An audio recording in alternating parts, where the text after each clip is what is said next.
For this lesson, we're going to be using trigonometry again, but we're going to be looking at angles of elevation and angles of depression. So in this lesson, we're going to be applying our knowledge of trigonometry to problems involving angles of elevation and depression. So obviously you need to be able to understand what the terms angles of elevation and angles of depression means. You need to then be able to interpret the questions, selecting key information, drawing a diagram again, and then you use your trigonometry skills to actually find the solution. So in this part of interpreting the question, that's when you actually need to be able to understand what am I trying to find in terms of the angle of elevation and the angle of depression. So when we talk about angles of elevation and angles of depression, we talk about things being in the eye line or the horizontal. So obviously if this is a horizontal line, we picture that this is the eye line, okay? So we picture this as an eyeball, okay? Elevation means to go up. So the angle of elevation is going to be this one because it's going up, okay? So this is the elevation. It's going up from the eye line, okay? Then we can have the angle of depression. So depression is when things go down. So the angle of depression is the angle going down, again, in regards to the eye line, okay? So that's the side of an eyeball. So this is the angle of depression, okay? So an easy way to remember these terms is I think of elevation as lifting upwards, okay? So they lift upwards. And depression, I think of depression going downwards. Okay, so in terms of the horizontal, elevation goes up. In terms of the horizontal, the depression goes down. Karen is 12 meters away from a gum tree. The angle of elevation from her feet is 40 degrees. How tall is the tree? So we need to draw a picture of this. Okay, so we've got a beautiful gum tree here. This is my gum tree. Maybe it can have some leaves on it. It's got some leaves on it, okay? Now we've got Karen, she's standing 12 meters away from the gum tree. The angle of elevation from her feet, so if this is Karen standing here, the angle of elevation from her feet is 40 degrees, okay? How tall is the tree? So, the angle of elevation from the horizontal going upwards is 40 degrees.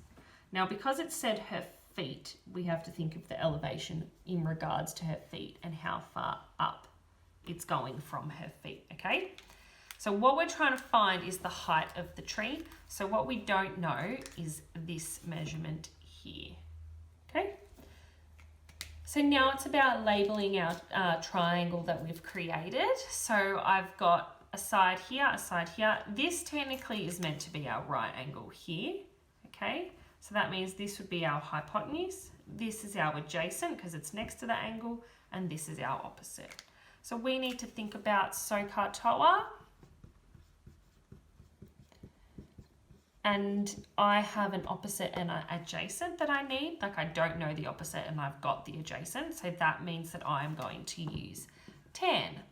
So tan of an angle is the opposite over the adjacent. Now I can substitute. Now I know that my angle is 40 degrees. I don't know what my O is, so that stays as an O, and I'm going to change my A to a 12. So if I'm trying to find O, I'm going to have 12 times tan of 40 degrees. I need to rearrange to try and find my solution. So 12 times tan 40 degrees is going to give me 10.07 if I'm rounding to 2 decimal places, meters, because my question is also in meters. So the key element there was understanding that the elevation from her feet is the feet going upwards. All right, so for this one, we've got a lighthouse that is 25 meters tall and it sits on a cliff that is 200 meters tall. There's a ship that is 4.5 kilometers offshore. find the angle of depression from the lighthouse to the ship. So I'm going to draw a picture. All right, I'm going to draw a cliff face. I'm going to draw a little lighthouse on top. This is my lighthouse, okay? And then this is the ocean, and there's a ship out here, okay? This is not to scale. All right, so we're told that the lighthouse is 25 meters high. We're told that the cliff is 200 meters high, and we're told that the ship is 4.5 kilometers away. All right, so if I'm going to turn that into a triangle, I've got a triangle here, okay? That's sort of where my triangle is, and this is my right angle here, isn't it? Okay?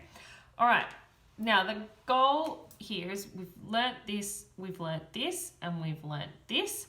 We're now trying to find the angle of depression from the lighthouse to the ship. Okay, so what we need to do is we need to draw out our horizontal first. So horizontal from the lighthouse is going to be out like that.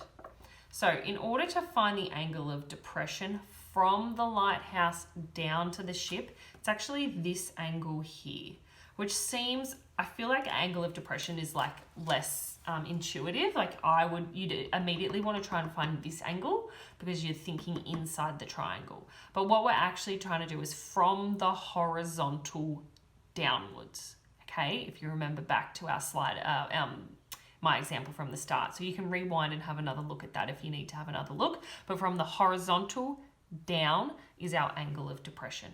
Okay, so that's what we're trying to find. So really, I actually need this triangle here for this to work. Okay, I've got a right angle here. I've got a side here I don't know, but I do know this side. It's going to be 225, okay, because it's going to be this combined. 225 meters is going to be this part. This really like goes down to the ground, okay? So 225 meters is this height, and then this is 4.5 kilometers, which is 4,500 meters, okay? So now what I need to do is I need to label the sides of my triangle, okay? So this is the angle I don't know. I've got a side that's close, I've got a side that's far, and I don't need the hypotenuse. So I've got an opposite and I've got an adjacent, okay? So if I look at SOHCAHTOA, I know that I need this one because I've got an opposite and I've got an adjacent. So I'm going to do tan of an angle is the opposite over the adjacent. Okay. Now I don't know what the angle is. That's what I'm trying to find. So I need to do tan of an unknown angle is 225 over 4,500. Okay. So then if I'm trying to find an angle, I need to use the inverse of tan. And then I repeat this. I'm going to use my calculator now to try and work that out. I'm going to do the inverse of tan, 225 divided by 4,500, and close my bracket. I use divided by here because that's what that means. And that's going to give me 2.86, which I'm going to round to 3 degrees. So in this scenario, the angle of depression is 3 degrees. It might not look like 3 degrees in my drawing, but you need to remember that this is wildly not to scale, okay? Because our ship would really be far, far further out than what I've drawn it, okay? But the key information there, I think the real tricky part of that question is understanding the angle of depression and understanding you draw your horizontal and then understand your depression is the downwards part of that. All right, so this is our last example that this is the last example that we're going to do. So we've got a 3 meter tall street lamp and it casts a shadow when the angle of elevation of the sun is 48 degrees. And we need to try and find out how long is the shadow. So we're going to draw a picture to start with. So what I'm going to draw is I'm going to draw like a street lamp here. You know, these like kind of street lamps. Okay. And it's casting a shadow along the ground. So this is its shadow that it's casting along the ground. And we've got the sun up in the sky. Okay. So the sun's here up in the sky.